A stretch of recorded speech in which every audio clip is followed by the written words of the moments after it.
너무 친중국적인 입장 아니겠습니까? 도대체 중국을 위한 것이 아니라면은 이게 누구를 위한 것입니까? 자꾸 저를 친중으로 한번 몰아보려고 애쓰시는 것 같은데 극단적으로 판단하지 않으시면 좋겠습니다. 윤석열 씨가 12월 3일 내란의 우두머리라는 사실 인정합니까? 책임 인정합니까? 얼마나 화가 납니까?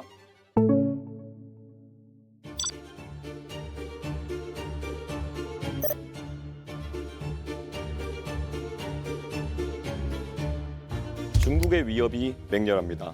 낙후했던 중국이 우리를 뒤쫓고 어떤 분야에서는 우리를 앞질러 미래 성장 동력을 위협하고 있습니다.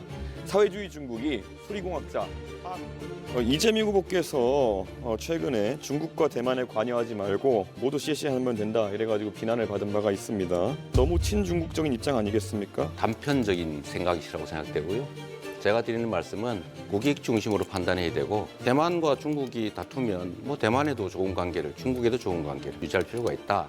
제가 그런 취지의 말씀을 드린 것이고요. 중국 친중이다 이렇게 생각하는 것은 정치인으로서는 좀 적절치 않은 표현 같습니다. 예. 그런데 이런 관점에서는 미국 입장에서 트럼프가 뭐 한국이 북한하고 좀 싸우면 어때? 우리 그냥 둘 다 CC하면 되지. 이렇게 나오면 곤란한 거 아닙니까? 일반적인 사례와 특수 상황에 대한 사례를 좀 구분하시면 좋을 것 같아요. 그냥 뭐든지 극단화시키는데 지금 통상적인 국제관계의 얘기를 한 것이고 침략을 한다든지 전쟁이 벌어진다든지 그 상황 또 다른 것이죠. 계속 말을 돌리고 계신 게 잠깐만 제가 답변할 때 예. 좀 하게 하고 그런 점들에 대해서는 극단적으로 좀 판단하지 않으시면 좋겠습니다. 최근에 대만 해협에 대한 위협이 가중되는 상황에서 결국에는 유사시엔 다를 수 있다는 취지로도 답변하신 거 아닙니까? 유사시 상황이 발생했을 때 개입하겠다는 겁니까? 안 하겠다는 겁니까?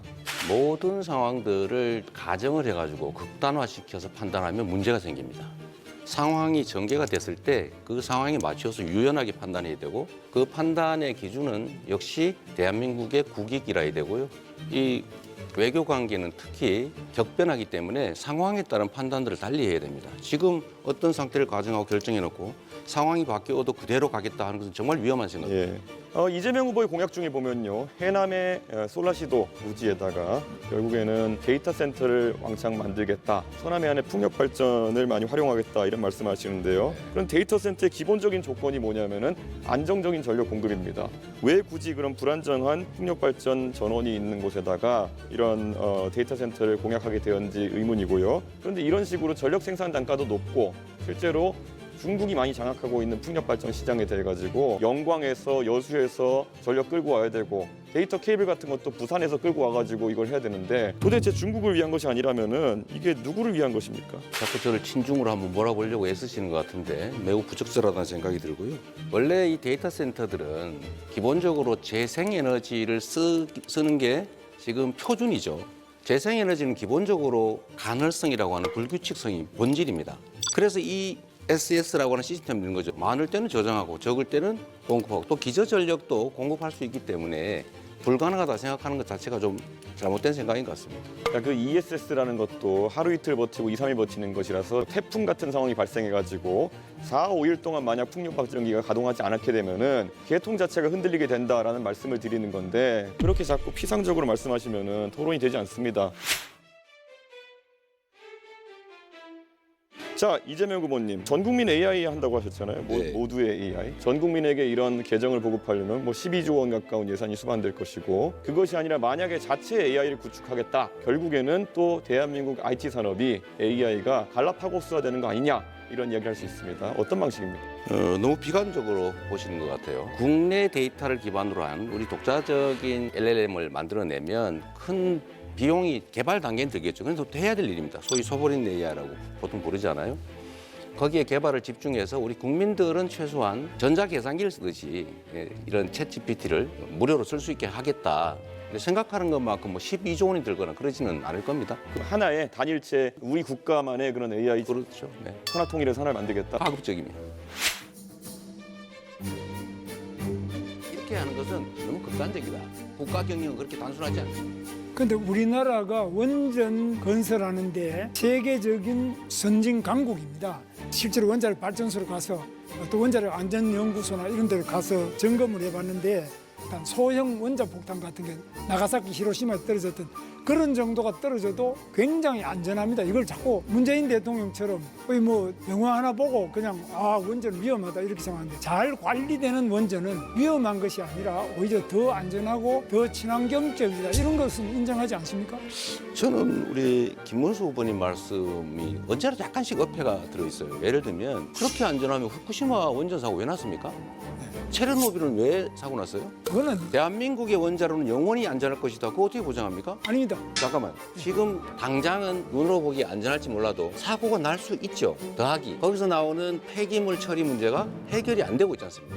그 두 가지 문제 때문에 가급적이면 안전한 재생에너지로 가자. 대신에 그 사이에는 좀 섞어서 쓰자. 그게 제 입장입니다. 뭐 저도 재생에너지를 하지 말자는 것이 아니고요. 원자력 발전소가 태양광에 비해서도 6분의 1도 안 됩니다. 그래서 이렇게 값싸고 안전한 원자력을 왜 그동안 안 했느냐, 이것이 잘못된 환경론자들의 주장 때문에 그런데, 이런 부분에 대해서 이준석 후보는 어떻게 생각하십니까? 실제로 맞는 지적을 하셨다 생각하고요. 아까 AI 산업 발전시키기 위해서는 김문수 의원님 말씀하신 것처럼 전력 확보가 제일 중요합니다. 그런데 비용 구조상 서남 해안의 풍력 발전 같은 경우에는 킬로와트당 균등화 발전 단가가 300원 가까이 가는 그런 발전이고, 김문수 의원님 말씀하시는 거는 한 50원, 60원 정도의 균등화 발전 단가를 지키는 원전인데, 어느 것이 더 효율적인지는 이미 드러나 있는 것이거든요. 그런데 아마 이재명 후보께서 환경론자들의 말에 너무 많이 휘둘려가지고 국가 대사를 판단하시는 게 아닌가, 이런 우려가 있어서 만약에 혹시 집권하는 일이 생긴다 하더라도 김문수 후보에게 묻겠습니다. 윤석열 씨가 12월 3일 내란의 우두머리라는 사실 인정합니까? 내란이라기보다는 군정질서를 계엄을 했죠. 파괴하고 군을 동원한 내란 기도, 그 책임 인정합니까?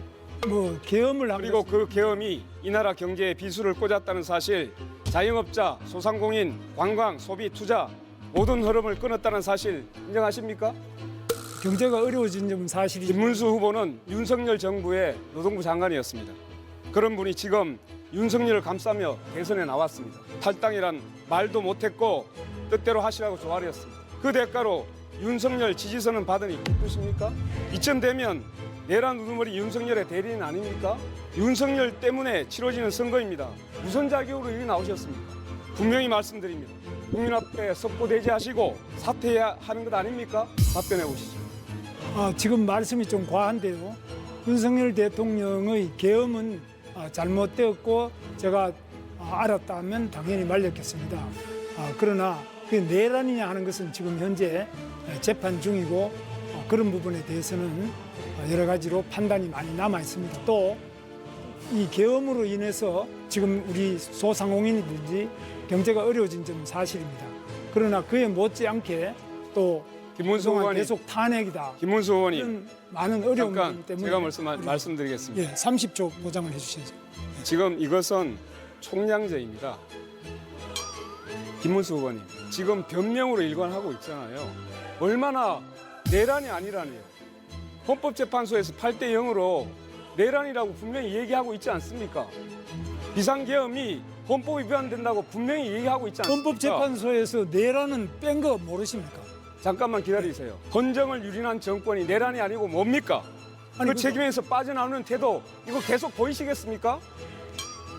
헌법재판소에서 내란으로 원래 국회에서 소추를 했다가 국민 여러분, 소추장에서 내란은 뺐습니다. 그래서 윤석열을 지금까지 비호하신 분이 누구입니까? 아니, 얼마나 비호가- 화가 납니까? 근데 우리 권영 얼마나 답답하십니까? 말씀을 경제 토론 똑바로 아닙니까 해야죠. 이거? 자, 경제 분야고요. 지금 주제는 저성장 극복과 민생 경제 활성화 방안입니다.